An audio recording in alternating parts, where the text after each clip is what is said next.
Welcome to Zoe Crossdressing. The first thing I noticed was the sound. A steady, mechanical rhythm. Beep. Beep. Beep. It cut through the haze before I even opened my eyes. The air smelled sharp and chemical, like antiseptic and plastic, stinging the back of my throat. My body felt dense, uncooperative, as if gravity had doubled while I slept. I tried to breathe deeply, but the motion felt wrong, restricted somehow. For a moment, my mind was blank. Then memory rushed in all at once. The surgery. It was supposed to be nothing serious. A quick fix. An old hernia I'd been carrying since childhood, finally taken care of. The doctor had smiled, reassured me, said I'd be home the same day. So why did everything feel off? I shifted slightly, and pain flared, not the dull ache I'd been warned about, but something sharper, more invasive. Like my body no longer understood itself. Panic stirred beneath the fog of anesthesia. "Hey there," a voice said gently. "You're awake." My eyelids fluttered open. Bright white lights. Pale blue curtains. Machines humming softly at my side. A nurse stood nearby, her expression calm, practiced, too calm. "You gave us a bit of a scare," she added with a small smile. "How are you feeling?" I tried to answer, but my throat burned. When I finally spoke, the sound startled me. I don't know." The voice was wrong. Lighter. Softer. It didn't belong to me. I froze. The nurse hesitated, just for a fraction of a second, but I caught it. Her eyes flicked away before she spoke again. "Your throat might feel strange after anesthesia. Try not to talk too much yet." But the fear was already blooming. My hands shook as I lifted them into view. They looked familiar, yet subtly altered, slimmer, smoother, the skin paler than I remembered. My pulse thundered in my ears. Slowly, dreadfully, I pulled the blanket down. My breath caught. The body beneath the gown wasn't mine. A chest rose and fell where there had never been one before, soft curves pressing against the thin fabric, undeniable and impossible. My vision swam. A broken sound escaped my lips, something between a gasp and a sob. "No, no, no, no." The nurse was at my side instantly, gripping my shoulder to keep me still. "Easy. Please calm down. You'll hurt yourself." "What did you do to me?" I demanded, my voice cracking, too high, too fragile. "What happened?" She pressed her lips together, avoiding my eyes. "I'm going to get the doctor." Then she was gone. The curtain swayed gently as it fell back into place, leaving me alone with the beeping machine and the body I didn't recognize. My heart raced so fast it felt like it might burst through my ribs. This wasn't possible. This wasn't real. I went in for a simple operation. So how did I wake up like this? The curtain rustled again. The curtain parted again. This time, it wasn't the nurse. It was her. Claire. My cousin. Older. Smarter. The girl who used to braid my hair when we were kids, who once protected me on the playground, until she learned how power felt and never let it go. We hadn't been close in years. She lived clear across the city. And yet there she stood, perfectly composed in a fitted jacket and heels, her familiar perfume flooding the room before I could even process her presence. Her gaze flicked over me, lingering just long enough to make my skin crawl. "Well," she said lightly, lips curving. "Look who finally decided to wake up." "Claire," my voice quavered. I dragged the blanket higher, as if fabric could erase what was underneath. What happened to me? Where's the doctor?" She stepped closer, the click of her heels impossibly loud in the small room. "He'll be around," she replied. "But first, we should talk." My stomach sank. "Talk about what?" She smiled wider. "About the mistake." The word didn't register. Mistake? Claire leaned down, close enough that I could smell her perfume again, sweet and suffocating. She lowered her voice like she was sharing a joke meant only for us. They operated on the wrong patient. The world tilted. That's not funny, I whispered. You're lying. That can't happen. She tilted her head, studying me. Can't it? You were unconscious. Forms were signed.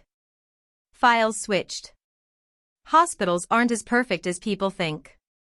Her eyes slid down, slow and deliberate, and I instinctively curled inward. And now, she murmured, this is you. Heat rushed to my face as shame, terror, disbelief tangling together. My thoughts fractured. I wanted to scream for help, to rip the wires from my chest, to run, but my limbs felt hollow, weak. Tears burned behind my eyes. I want my life back. For a brief moment, her expression softened. Almost kind. She reached out, brushing hair from my forehead with a tenderness that made my chest ache. Oh, she said quietly, there's no returning to what you were. Her hand dropped. The softness vanished. The smile returned. But don't panic. I'm not cruel. You won't manage this alone, not with the way people will look at you now. Confused.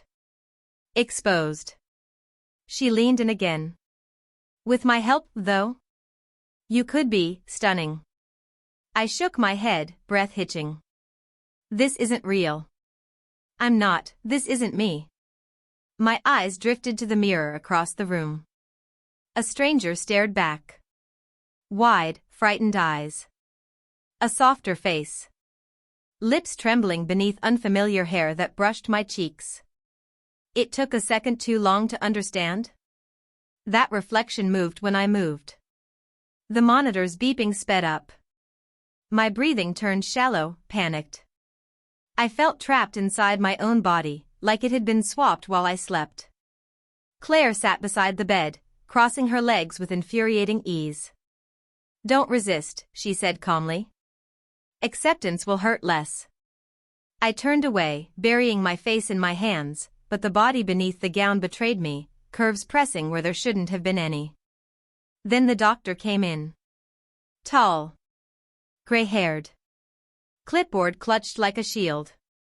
He spoke without meeting my eyes, his voice flat and professional. An error. A catastrophic one. Procedures already completed. Changes that could not be undone.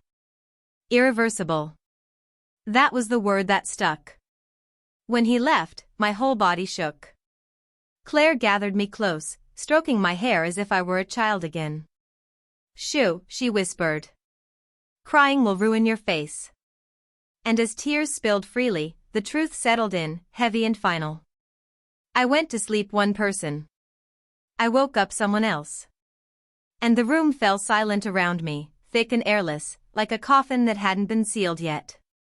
I'd cried myself empty. To the point where my throat felt scraped raw, where even breathing made my chest ache. Eventually, my body gave up before my mind did. None of it mattered anyway. No amount of sobbing could undo what had been done. Whatever I used to be had been erased, cut away and sealed shut by strangers' hands. The nurse drifted in and out, checking monitors, adjusting tubes. She spoke softly now, like I might shatter if she raised her voice. Her eyes lingered on me with careful sympathy, the kind that hurt worse than indifference. And Claire stayed. She occupied the chair in the corner like she owned the room, legs crossed, posture flawless, scrolling through her phone as if this were just another afternoon. Every so often, she glanced up at me, her mouth curving slightly, like she was observing the final stage of something she'd planned long ago. I snapped before I could stop myself. Why are you even here? The words came out thin, shaking. Not anger, fear pretending to be anger. You don't live near me. This isn't your problem. She slowly lowered her phone and looked at me, eyebrow lifting. Isn't it? Her voice was light, almost entertained. Oh, sweetheart. It's very much my problem now. I curled inward, pulling the blanket tighter. I just need to talk to my parents. They'll fix this. They have to. Claire laughed. Not loud. Not wild. Just a quiet, cutting sound that twisted my stomach. Fix what? She asked gently. The fact that their son went into surgery and came out a daughter? She tilted her head. Picture their faces. The whispers. The questions. The embarrassment. Images flooded my mind before I could stop them, my father's stiff silence, my mother's broken expression, relatives murmuring behind closed doors. My mouth opened, but nothing came out. They deserve to know, I whispered finally. Claire leaned forward, resting her arms on her knees. Do they? Her voice smoothed itself around my doubt. Or do you just want to unload your pain onto them? Ruin the neat little life they've built? She always knew where to strike. Shame pooled heavy in my chest. I looked down, unable to meet her eyes. She moved closer, sitting on the edge of the bed.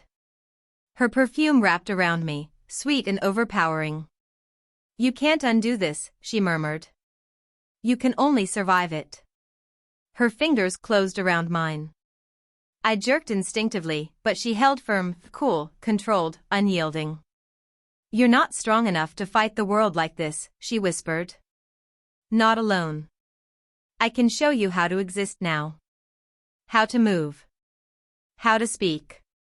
How not to be destroyed by people's stares. I swallowed hard. All you have to do, she continued softly, is listen. The word felt heavy. Binding. I shook my head. No. I'll report this. The hospital. The police. Someone will. Her nails pressed lightly into my skin, just enough to stop me cold. She met my eyes fully now. No smile. No warmth.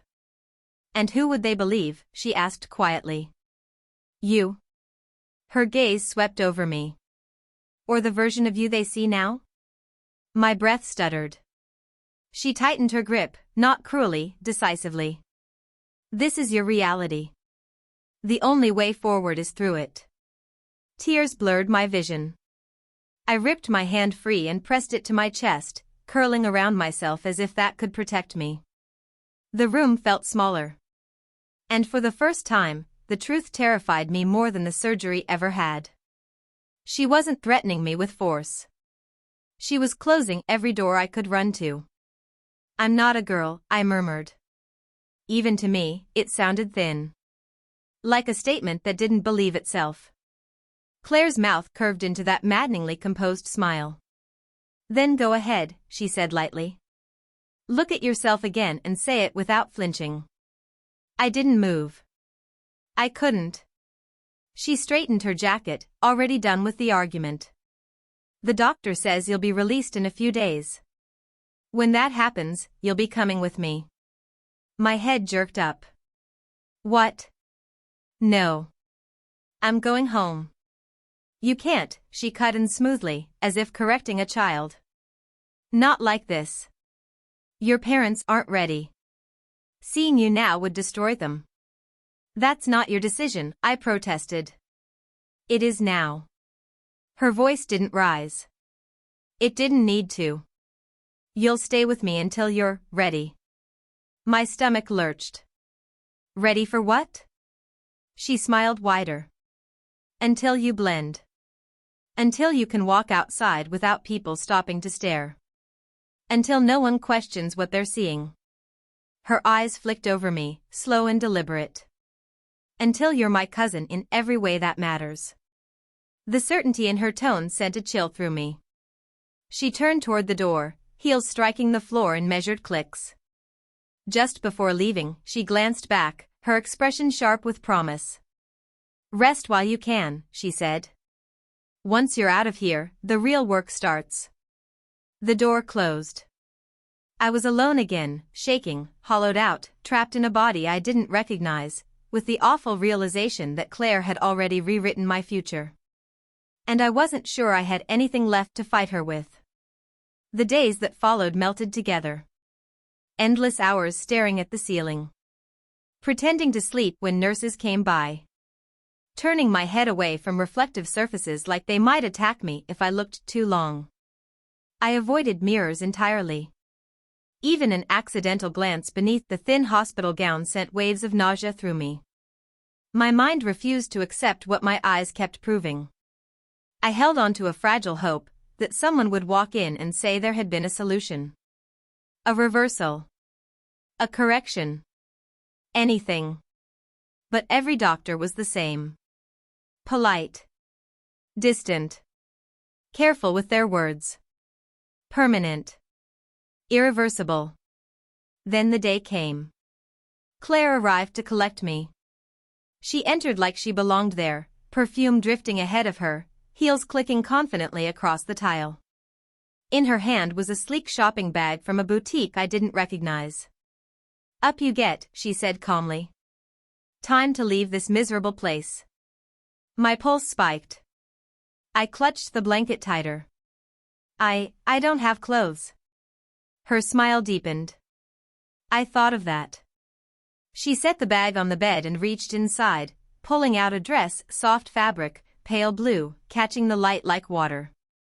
It looked delicate. Intentional. Completely foreign.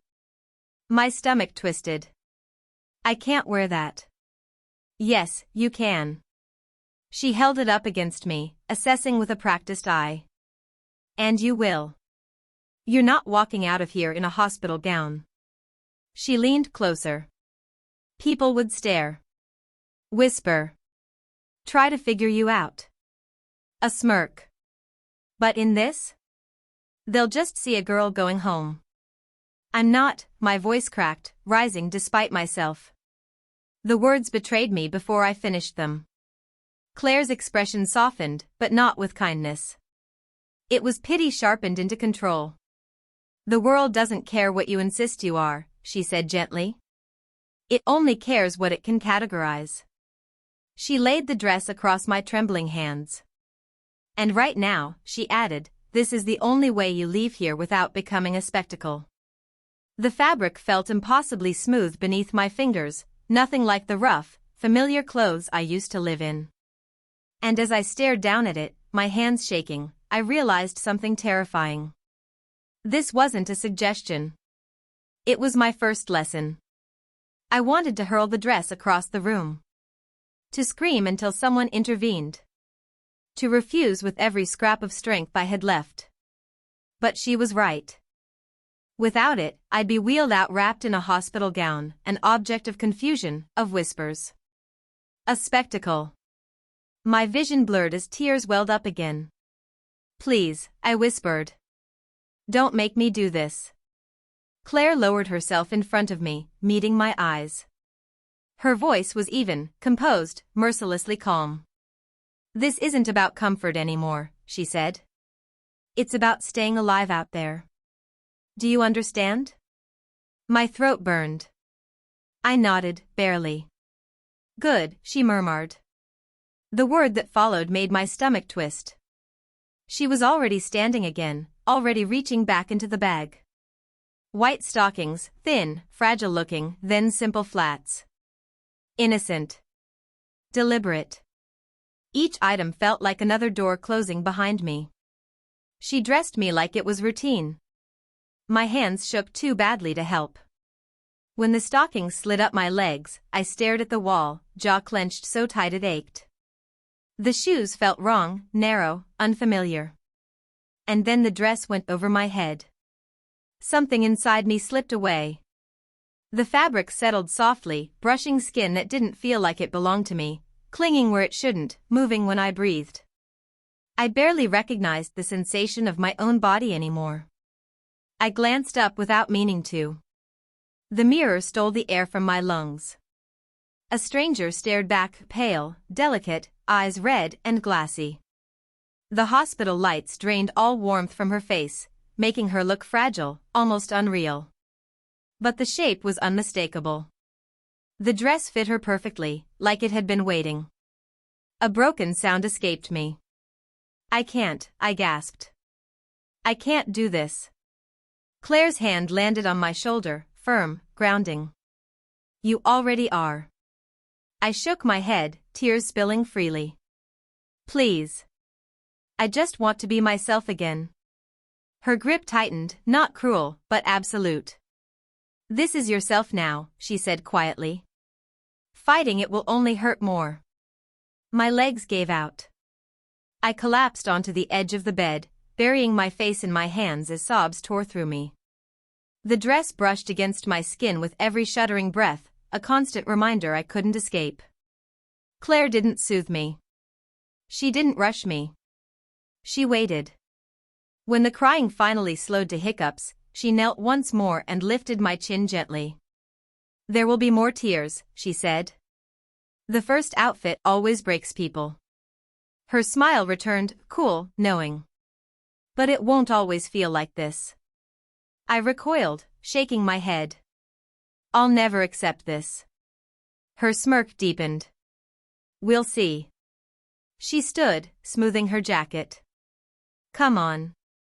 It's time. I rose unsteadily. The dress swayed around my legs. The stockings whispered softly with each step. Nothing about my movement felt familiar. As we walked into the hallway, the world felt skewed, unreal. Every glance seemed too long. Every sound too sharp. And with each step toward the exit, the boy I had been felt farther away, like someone I'd once known in a dream. It was me in this borrowed softness, walking beside Claire like something she owned. She moved with purpose, I followed because I didn't know how not to. No one stopped us. No one said anything. And somehow that made it worse. I felt the looks anyway, felt them cling to my skin, crawl up my spine. My first steps into a life that had been decided for me. Claire's apartment hit me with scent before sight, warm wax, something floral and expensive. Everything inside was immaculate. Smooth surfaces. Glass and chrome. Pale rugs that looked too clean to breathe near. It didn't feel lived in. It felt curated. Like a set. She steered me inside with a hand at my lower back, subtle but unmistakable, as if reminding me where I was allowed to stand. I didn't pull away. I barely felt real anymore. My head still swam, from anesthesia, from the walk out of the hospital, from the way that dress had announced me to the world. Even now, I felt exposed, like the building's walls had watched me arrive. Sit, Claire said, gesturing toward a chair in front of a vanity mirror. I stopped short. Why? She smiled slowly. Because if you're staying here, you're not doing it halfway. Her eyes met mine in the mirror's reflection.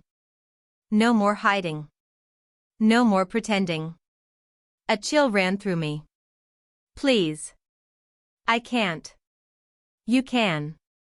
Her voice was level, unquestioning. And you will.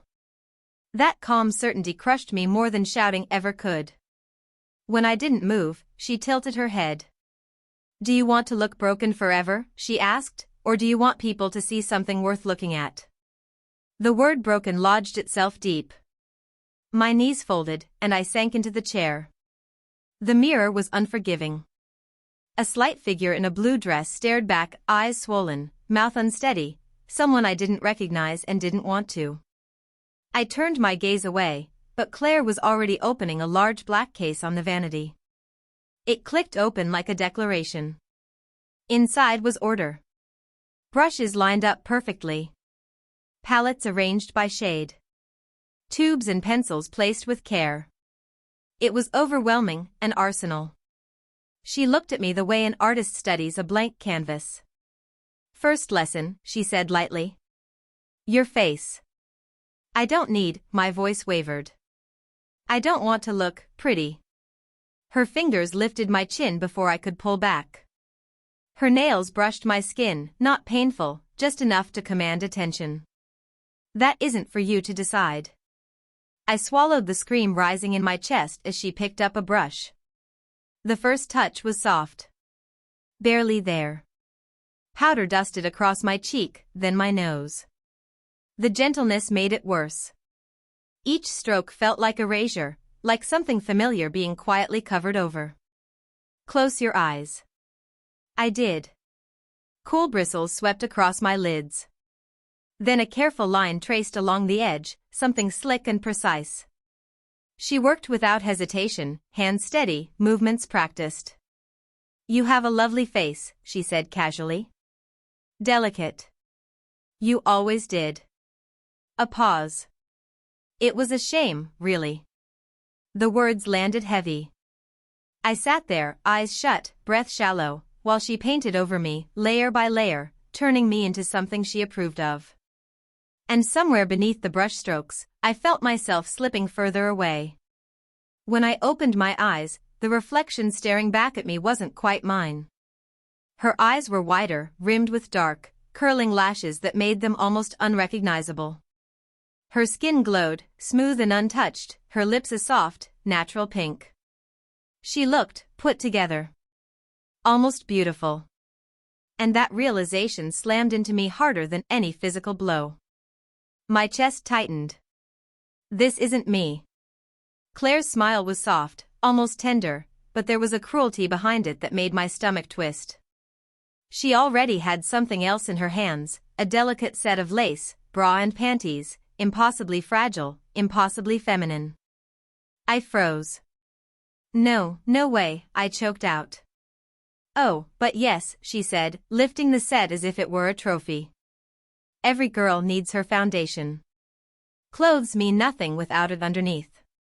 I shook my head, desperation rising. I won't do this. I can't. Her tone dropped, sharper now, a dangerous calm threading through every word. Do you want me to tell the neighbors you're here? That I have a boy in a dress, sobbing in my apartment? Or do you want them to see a charming cousin staying with me, one who looks the part right down to the lingerie?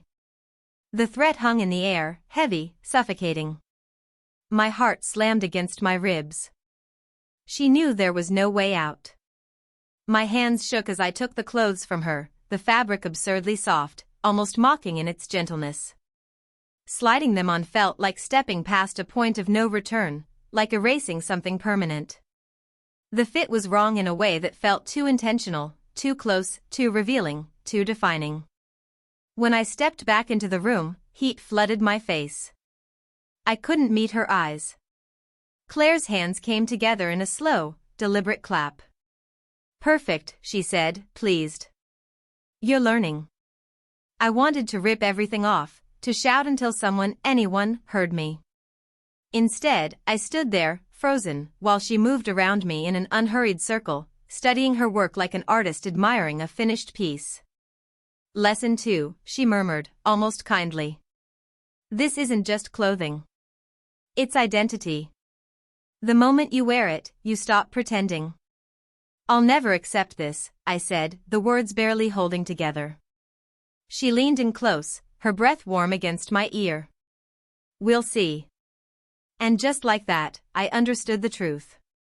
I wasn't just trapped in fabric. I was trapped in her expectations. In her control.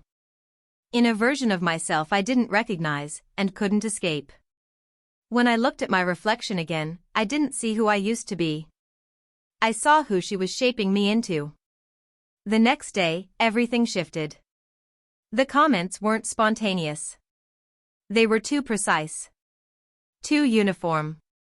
Everywhere I went, the same phrases followed me, whispered just loudly enough to hear. She pulls it off better than most. Honestly? It suits her. Maybe this was always who she was. My stomach nodded. This wasn't gossip. It was orchestration. Across the open office floor, Emily leaned casually against a desk, her expression sharp with satisfaction. When she lifted her phone, my chest dropped. The screen lit up with a video of me, uncomfortable, uncertain, asking her to stop while she laughed behind the camera. Everyone had seen it. Colleagues avoided my eyes or stared too long, trying to place me into a category that suddenly felt like a problem to solve. Even the quiet ones smirked when they thought I wasn't looking. I wanted to vanish. At lunch, Emily slid into the seat across from me, pushing a small bag over the table. Inside was another outfit. Bolder this time. More intentional. "Tomorrow," she whispered, smiling, "you wear this. Or I release the rest." My hands clenched under the table. Because she wasn't joking anymore. This wasn't teasing. It was leverage. And she knew exactly how tightly she held it. The weekend arrived faster than I could brace for. Sarah's message blinked on my phone, "Come over. I have a surprise for you." My stomach sank. I braced for another prank, another way for her to humiliate me. But when I stepped into her room, I froze. Spread neatly across her bed was a dress that looked almost unreal, satin, pale pink, delicate lace tracing the sleeves. Next to it lay stockings, a wig, and a pair of heels that seemed far too elegant for me. "Try it on," she said, folding her arms, a smirk tugging at her lips.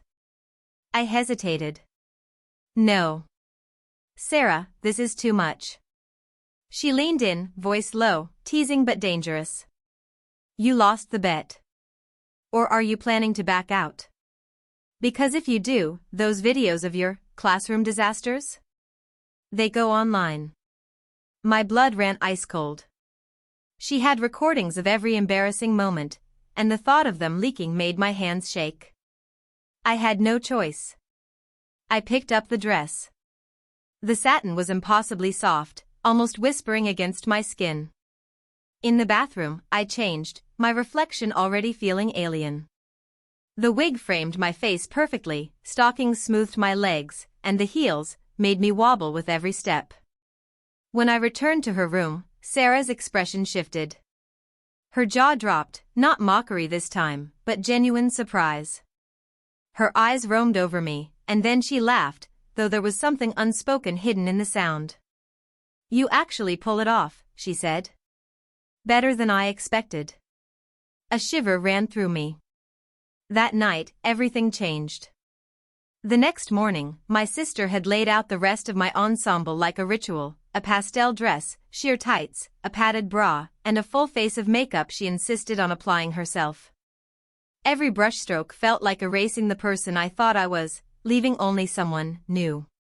By the time I stared at my reflection, I hardly recognized myself. Nervous eyes, trembling lips, an unfamiliar face of someone I didn't know. At school, the shift was immediate.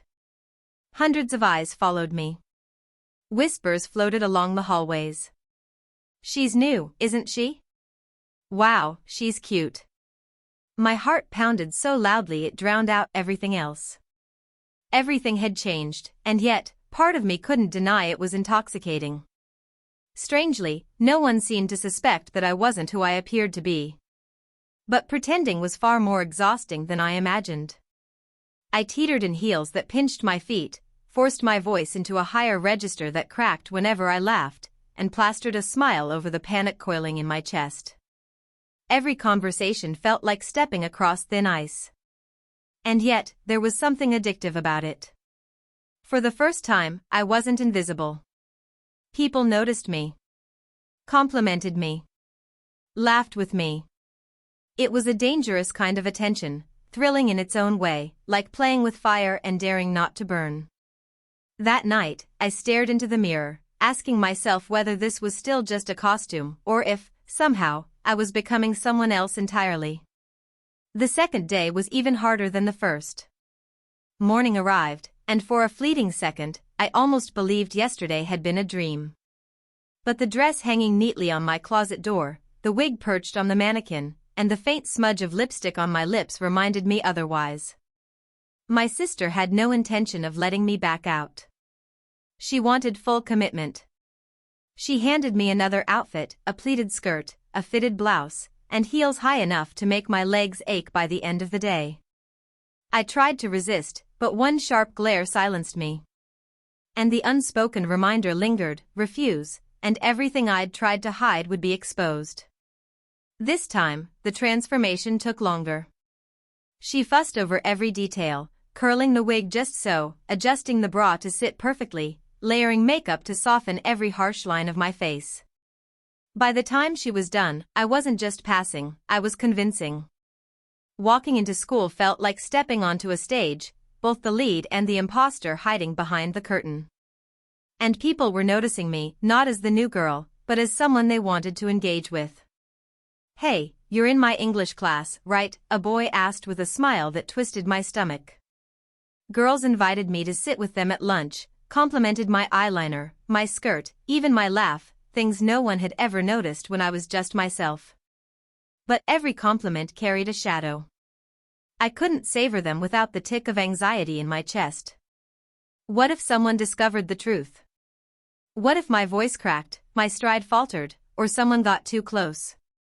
The most unsettling part, my sister seemed genuinely pleased at how seamlessly I was blending in. That night, she looked me square in the eye. "See? You're better at this than you think. Maybe this is who you were meant to be." Her words lingered long after she left. And deep down, I couldn't tell if I wanted to argue, or if she might, terrifyingly, be right. I thought I'd hit the lowest point already. I was wrong. I woke up the next morning clinging to a thin hope that maybe all of it had been a nightmare. That I could pull on my old jeans, grab a hoodie, and step back into the life I recognized. But when I opened the closet, my stomach dropped. Everything familiar was gone. No denim. No t-shirts. No jackets that smelled like me. In their place hung dresses, blouses, skirts, each one carefully spaced, color-coordinated, intentional. Even my shoes were missing. The sneakers and boots I lived in had been replaced with heels, sandals, and narrow pumps lined up like a display. "Where are my clothes?" I shouted, panic ripping through my chest. She leaned against the doorframe, sipping her coffee as if this were just another quiet morning. "Your clothes," she echoed calmly. "Oh, you mean those shapeless, boring things?" "I donated them." My blood went cold. "Donated?" I snapped. "You can't do that. I'm not staying like this. This isn't who I am." She stepped closer, her expression unreadable, amused, curious, and something sharper beneath it. "But look at you," she said softly. "You're already more convincing than most people who try. And after yesterday? Don't you think everyone expects you to keep going?" I shook my head hard. "I'll tell them the truth. I'll explain everything." That's when she reached for her phone. "If you do," she said, "this goes out." The video started playing. There I was, styled, smiling, lips glossed, posture trained. She prompted me from behind the camera, and I laughed nervously, then said the words that made my stomach twist even now, "Hi. I'm her girlfriend." I felt sick. If that clip surfaced, there would be no undoing it. No explanation would sound convincing. To everyone else, it would look like choice. Consent. A performance I'd willingly embraced. "You wouldn't," I whispered. Her smile widened. "I would. Unless you do exactly what I say." The room felt smaller. The walls closer. My life wasn't slipping through my fingers anymore, it was being peeled away, layer by layer, while I stood there unable to stop it. The days that followed blurred together. I told myself I was just enduring it. That if I kept my head down, played the role, something would eventually snap back into place. It never did. Each morning began the same way, smooth sheets, silk brushing my skin, makeup laid out like a ritual waiting to be completed. With every passing day, the person I used to be felt more distant, less solid. It wasn't just the clothes. It was the way people looked at me. Colleagues. Strangers. Reflections in passing windows. No one saw him anymore. And the most terrifying part wasn't that I was trapped. It was that I wasn't sure how much of me was left to escape. The person I used to be felt distant now, someone louder, rougher, careless in a way I didn't even realize I'd lost.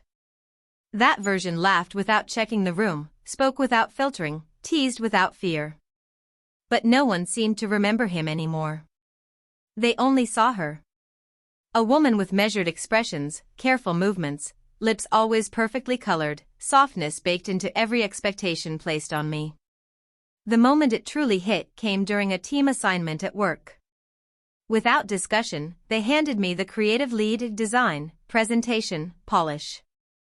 "You've got a natural sense for it," someone said with an encouraging smile. They meant it kindly. That was the worst part. The words landed like a quiet fracture. I wanted to say this wasn't me, that they were seeing something that didn't exist, or shouldn't. But when I tried to speak, nothing came out. Their approval wrapped around me like restraint. If I shattered the illusion, I didn't know what would be left in its place. Rejection felt closer than truth. That night, I stood alone in front of the mirror. Long hair framed my face, falling in soft waves over shoulders that looked too narrow, too delicate. Eyeliner traced my eyes with precision I hadn't asked for, yet couldn't deny looked right. The blouse clung in ways that suggested curves I still couldn't fully accept. I couldn't look away. Inside me, everything collided. One part wanted to destroy the image, to tear off the clothes, wipe away the makeup, scream until the room echoed with proof that I was still myself. The other part froze in fear at how natural the reflection seemed. How convincing. How comfortable. The breaking point didn't arrive as drama. No tears. No shouting. Just a whisper in the quiet, "What if this is who I am now?" The thought looped endlessly, hollowing me out. The person I used to be felt like a memory-losing detail every time I tried to recall him. That night, I didn't scrub my face clean. I slipped into bed still painted, still perfumed, still dressed as someone I'd sworn I wasn't.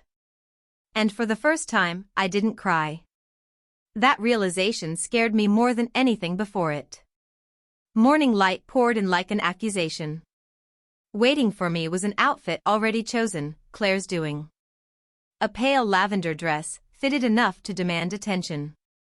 Sheer stockings. Heels that promised pain with every step. I could already hear the imagined murmurs. Feel the stares. For a moment, I wanted to rebel, to pull on an old hoodie, disappear, reclaim something familiar. But her words from the day before cut through the hesitation, sharp and final. "Do this, or everything goes public." My hands shook as I dressed. The stockings clung to my legs, smooth and inescapable. The heels forced me upright, reshaping the way I stood, the way I moved, the way I existed. With each step, I felt myself adjusting, not just physically, but internally. And that terrified me even more than the mirror ever had. My hands trembled as I brushed on the lipstick Claire had chosen, soft pink, impossibly delicate, impossibly final. The mirror reflected someone I didn't recognize. Someone I was becoming, whether I wanted it or not. Behind me, Claire leaned against the doorframe, arms folded, watching with a quiet intensity. Her smile was gentle, almost maternal, but the sharp gleam in her eyes made it clear this gentleness was its own kind of command. "You're ready," she said softly. "Time to step out." Stepping onto the street felt like walking into a spotlight. Every head seemed to pivot toward me. Some faces held admiration, some curiosity, others judgment so sharp it pierced through my skin. I tried to shrink, to become smaller than the dress, the heels, the impossible reality Claire had built around me. But the ensemble, and her firm hand on my arm, left no room for hiding. At the corner, my heel caught on the uneven pavement. Two boys laughed, and heat flooded my cheeks. Vulnerable, exposed, humiliated, I'd never felt like this before. And then, across the street, a familiar voice stopped me cold. "Is that him?" My heart thudded. Someone from my old life, someone who remembered the boy I used to be, was staring straight at me. Panic threatened to pull me back, to run. My legs betrayed me, the heels wobbled under my weight. Claire tightened her grip, whispering in my ear. "Stand tall. Look confident. This is who you are now." Her words were both anchor and blade. I forced a smile, trembling and awkward, masking the shaking in my hands. Recognition hit instantly. My pulse surged. Every memory of my old self, the boy who laughed too loud, who moved too freely, collided violently with the girl in the mirror, the girl Claire had sculpted me into. And yet, beneath the terror, a small, forbidden spark whispered, maybe I can survive this. Maybe I can do this. Claire's hand rested on my back, a reminder that survival came at a cost. Every glance, every whisper on the street, was a test, a public proving ground I couldn't escape. That night, she revealed her next move. A glossy invitation lay on the counter, gold lettering shimmering in the low light. A charity gala for some society I'd never heard of. You'll wear this, she said, spreading a floor-length emerald gown across the bed. The fabric caught the light, hugging every curve I was still trying to comprehend. She picked up a pair of strappy heels, nearly double the height of anything I could walk in, and smiled. You'll be perfect. I swallowed hard, staring at the dress as though it were a mirror of my own fear, and maybe, just maybe, my own potential. Tonight isn't just a test, Claire said calmly. It's a declaration. People will see you. They'll talk. And they'll assume this was always who you were meant to be. I shook my head, panic rising. I can't do this. I'll trip. I'll humiliate myself. I'm not ready. Her smile stayed gentle, but her eyes hardened. You'll go, she replied softly, or the video goes public tomorrow morning. My stomach dropped. She didn't need to explain what that meant. Friends. Colleagues. Family. Everything I'd tried to keep separate would collapse in a single click. The decision had already been made, for me. That evening, I stood before the mirror while the emerald gown caught the light, shimmering with every nervous movement. The heels forced me to walk slowly, deliberately, like every step was being judged.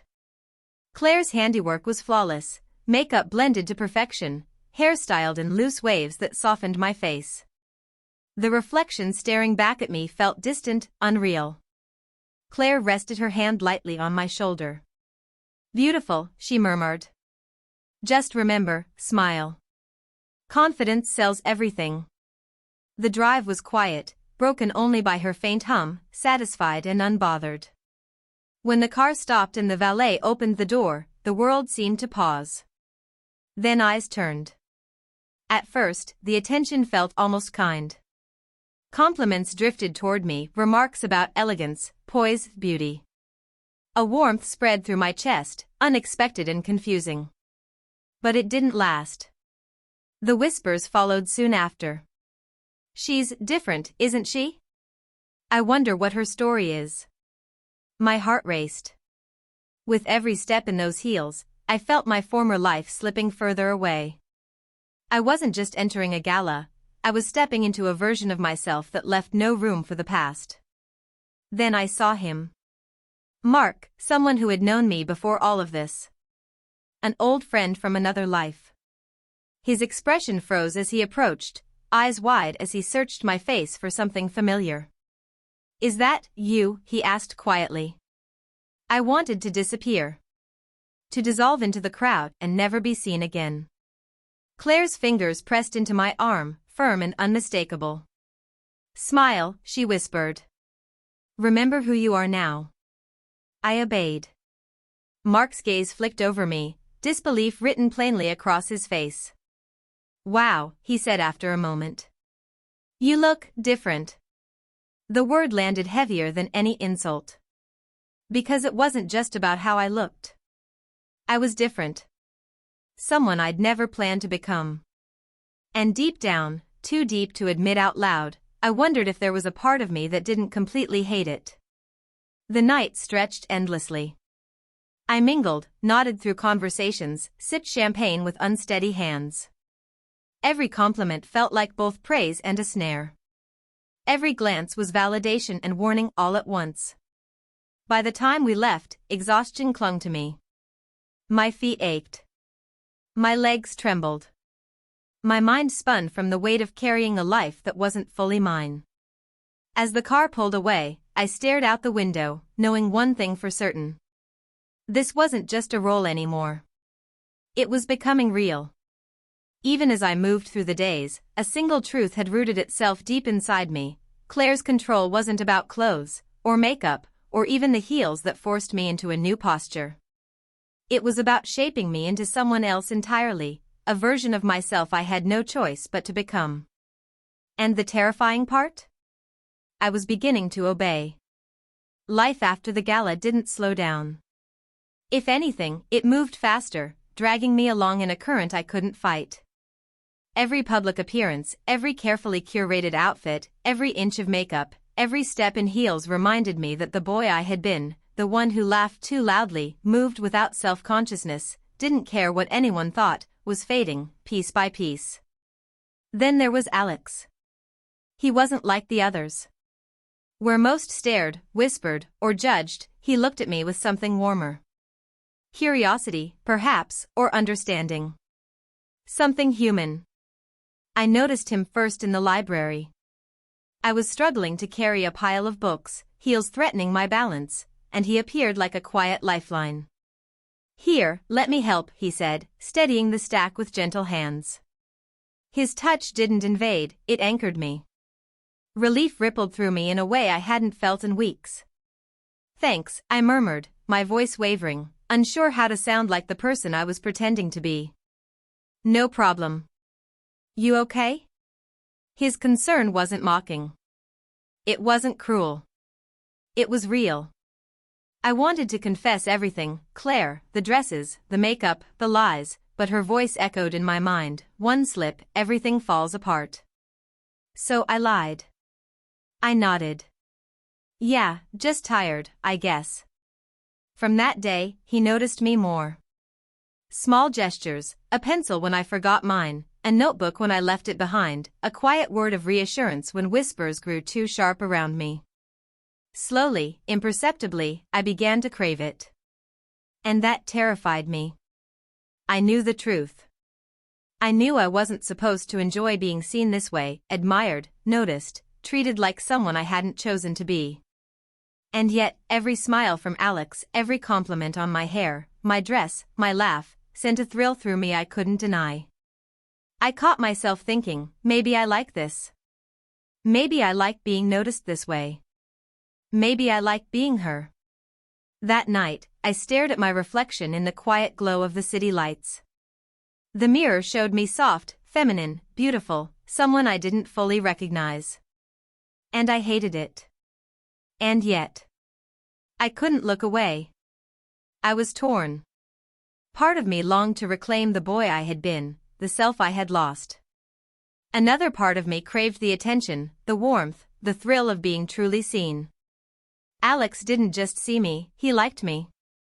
I pressed my forehead against the cool glass and whispered into the empty room. Who am I anymore? The question hung there, unanswered. My reflection stared back with quiet innocence, haunting in its beauty.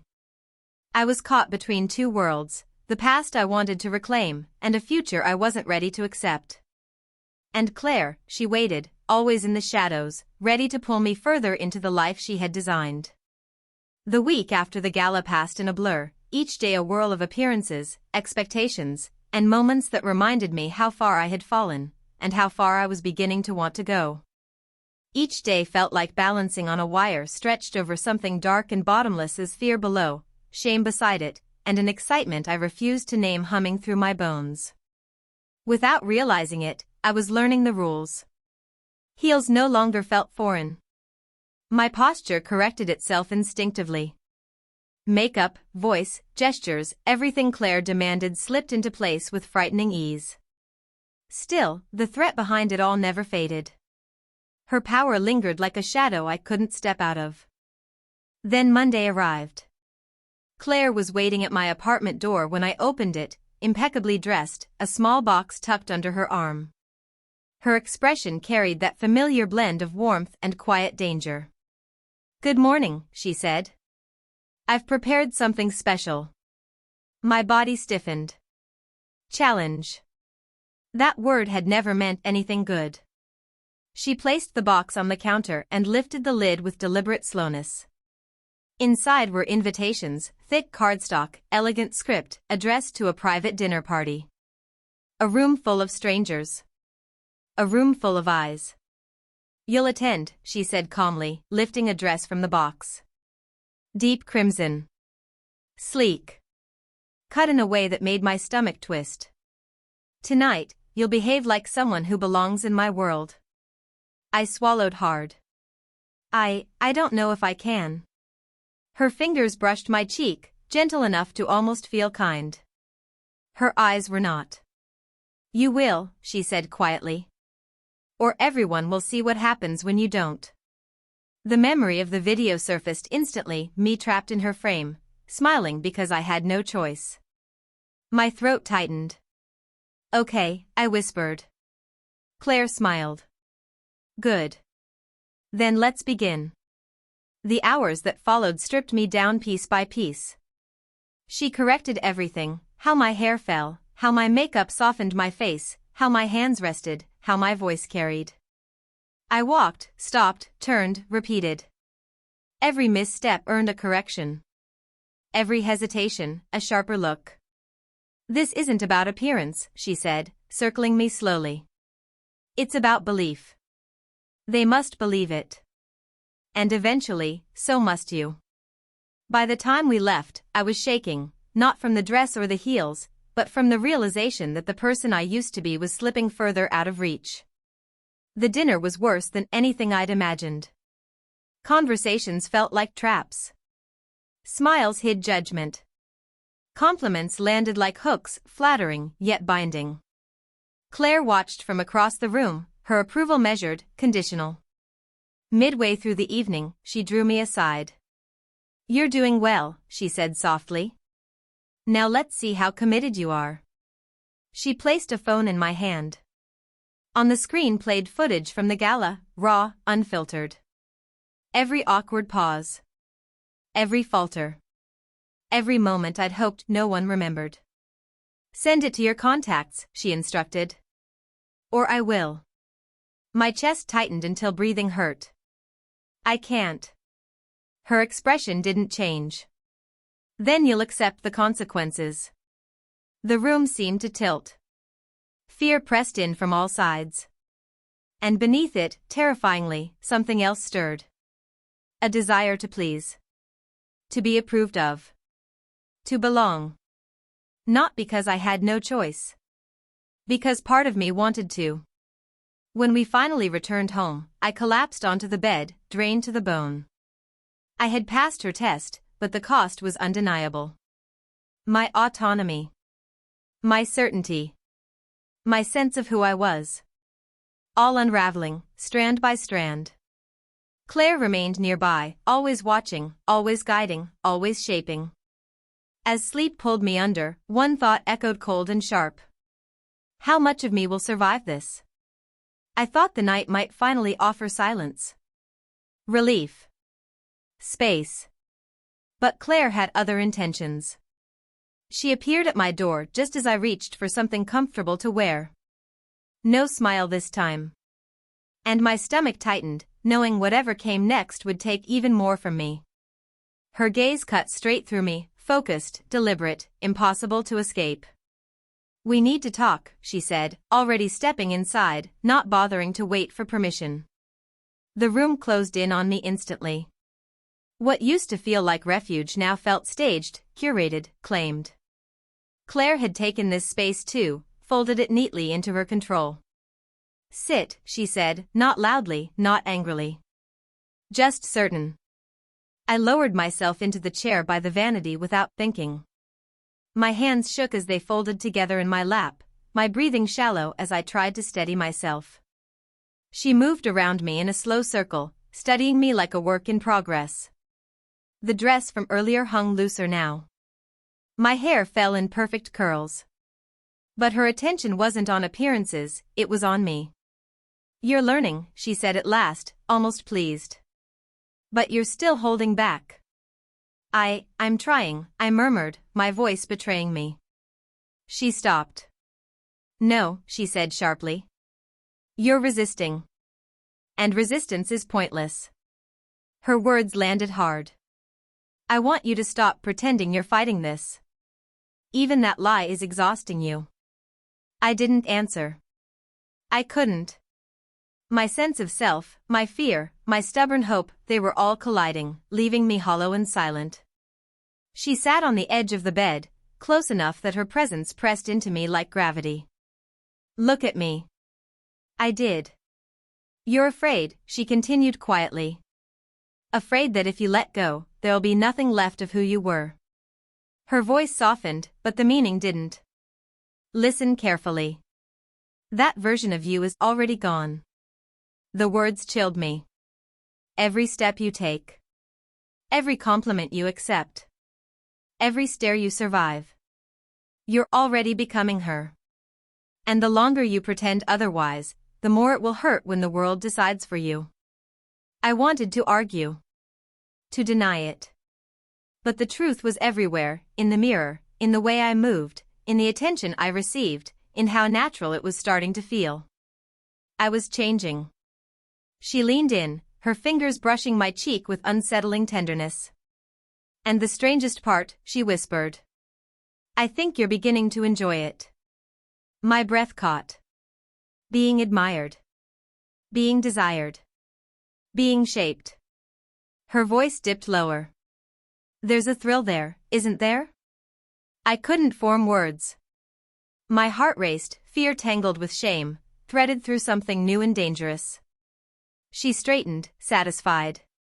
Good, she said. Because this is only the start.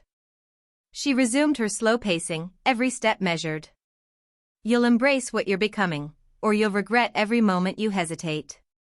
And don't forget, she added calmly, I won't hesitate to remind you how fragile everything is without me. The room seemed to tilt. My life. My identity. My freedom. All suspended, swaying, held together by nothing more than her will. And I knew, deep down, that the thread was already fraying. Even while fear raced through my veins, there was another sensation underneath it, quieter, more dangerous. A pull. A desire to stop fighting, to let go, to sink fully into the role I was already slipping into. That was the part of myself that frightened me most. After that night, Claire left me alone. Physically, at least. Her voice stayed behind, echoing in the room, clinging to my thoughts, settling deep into my body like a second heartbeat. I sat on the edge of the bed long after she was gone, staring at the stranger in the mirror, asking the same question over and over in a barely audible whisper. Who am I now? And is there anything left worth saving? The weeks that followed blurred together. The gala, the confrontations, the relentless training, it all became routine. Each morning I woke up inside a life that felt increasingly borrowed. Each glance at my reflection confirmed what I tried not to admit. I was changing into someone softer, more polished, more fragile, and far more controlled. Then came this night. Claire had planned something bigger than anything before. An extravagant event filled with people who mattered, people whose opinions carried weight. Tonight, there would be no hiding. I would be seen, fully and unmistakably. The pressure pressed down on me like a physical force. I felt hollow, rehearsed, suspended by invisible strings. As I stepped into the floor-length silver gown, the fabric cool against my shaking hands, a horrifying clarity struck me. The boy I used to be, the careless laughter, the clumsy mistakes, the sense of being real, he was gone. Not erased in body, but stripped from every instinct, every movement, every thought. Claire stepped closer, her expression glowing with quiet triumph. Tonight, she murmured, smoothing a curl from my face, the world meets who you truly are now. I should have been terrified. I wasn't. Because the truth had already taken root, part of me wanted this. Longed for it. At the party, attention followed me everywhere. Eyes lingered. Voices softened. Compliments drifted toward me like perfume. I moved carefully, gracefully, exactly as I had been taught. Somewhere across the room, Alex caught my eye and smiled, genuine, proud, unaware of the invisible chains wrapped so tightly around me. My chest tightened, not only with fear, but with something electric and forbidden. Claire's hand rested lightly against my back as we moved through the crowd. "Do you feel it?" she whispered. "Being seen. Being desired. You were never meant to disappear into the background." I shook my head slightly, my body betraying me with a shiver that was half terror, half exhilaration. I don't know," I breathed. "That's perfect," she replied calmly. "Because tonight, you stop asking questions. You choose." The choice crushed me. To run meant exposure, humiliation, losing the only person who had shaped me, however cruelly, into something extraordinary. To stay meant surrender. Letting go of the last fragments of who I had been. Stepping fully into a life that no longer belonged to the boy I remembered. And as the music swelled and the lights glimmered off silver silk, I realized the most frightening truth of all. I didn't know which future terrified me more. I drifted toward the balcony, the city sprawled below me in a sea of twinkling lights, mirroring the chaos churning inside. The wind tangled my hair, teased the hem of the gown, and for a fleeting moment I imagined running, leaving Claire, leaving the heels, the dresses, the carefully applied makeup, leaving her. A weight settled on my shoulder, and I froze. Claire. Her touch was unnervingly soft, almost soothing, yet it carried the command of someone who always got what she wanted. "You don't have to fight it," she whispered. "You can let yourself be seen. Let yourself be beautiful. Let yourself be admired. Let yourself be mine." The words struck me like an electric pulse, and I realized I didn't want to run. Not anymore. I opened my eyes, stepped away from the balcony, and returned to the party. Every step in my heels, every carefully measured gesture, every soft laugh, I claimed them. I was visible. I was admired. I was fully, irreversibly transformed. And somewhere inside, I accepted it. The boy I had been had faded. In his place stood a girl who could enchant, captivate, and survive in a world I had never imagined. Fear and thrill twisted together as I navigated the crowd. Alex smiled at me, warm and genuine, unaware of the storm I carried beneath my composed exterior. I returned his smile, quiet, confident, deliberate. Claire's eyes followed me from across the room, satisfaction radiating in every measured glance. The game was over, but I had changed in ways that could never be undone. Some transformations are irreversible. Some choices reshape you entirely. And some powers of control, beauty, identity, once tasted, cannot be relinquished. I was hers, and I could no longer imagine wanting to escape. The heels pressed into my feet, every step a sharp reminder of my new reality. The gown hugged curves I had never known, and the reflection in the mirror was no longer mine, it belonged to someone else entirely. I had dreamed of tearing away, screaming, reclaiming the boy I had been. But escape had become impossible. Claire had built a world where every glance, every whisper, every compliment was a brick in a cage from which there was no exit. And yet, there was a thrill I hadn't anticipated. The thrill of being noticed, of being admired, of embodying a beauty that made people pause. Claire appeared behind me again, silent at first, her presence at once suffocating and comforting. She didn't speak immediately, she simply watched, patient, calculating, waiting for me to understand. "You feel it," she murmured finally. "The attention, the power, the fear. You're someone else now, aren't you?" I swallowed, heart racing. "Yes." A finger pressed gently to my lips, silencing me. "No. Don't speak. Just feel it. Don't fight it. Tonight, you walk among them as yourself, or as what you've become." The party swirled around me, gowns glittering, chandeliers sparkling, music soft and intoxicating. Laughter, conversation, movement, it all flowed past me, ignorant of the battle behind my composed mask. Each step in my heels was a test. Every smile a performance. And yet, as I moved, I felt it, power. People noticed. They whispered. They admired. And Alex, unaware of the storm within me, approached with that same easy smile.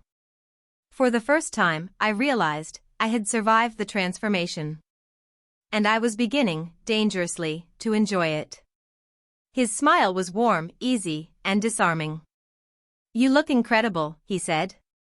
My heart thumped, not from fear this time, but from a thrill that both terrified and electrified me. For the first time in weeks, I allowed myself a genuine smile. "Thank you," I whispered, soft, confident, undeniably feminine. Across the room, Claire's eyes glimmered with satisfaction. Every whispered instruction, every awkward lesson, every humiliating rehearsal, all of it had built this moment. I was hers, completely reshaped, a new identity forged under her exacting hand. Standing among the glittering crowd, a sudden clarity hit me. The boy I had been was gone. Not in body, but in essence. His laughter, his careless confidence, his ease with the world, they had been replaced by this girl, navigating spaces she had never belonged to before. Reflections surrounded me, mirrored walls, the glass of windows, polished surfaces, and each one reinforced the truth. I was someone else. I was beautiful. I was captivating. I was hers. And for the first time, I embraced it. I drifted to the balcony, letting the cool night air brush against my face. The city below shimmered like a sea of tiny stars, echoing the glittering world inside the room. I closed my eyes, letting it wash over me, fear, exhilaration, loss, desire, all tangled together into something I couldn't resist. The realization came slowly, like a spark igniting a fire. Some transformations cannot be undone. Some identities, once crafted, cannot be peeled away.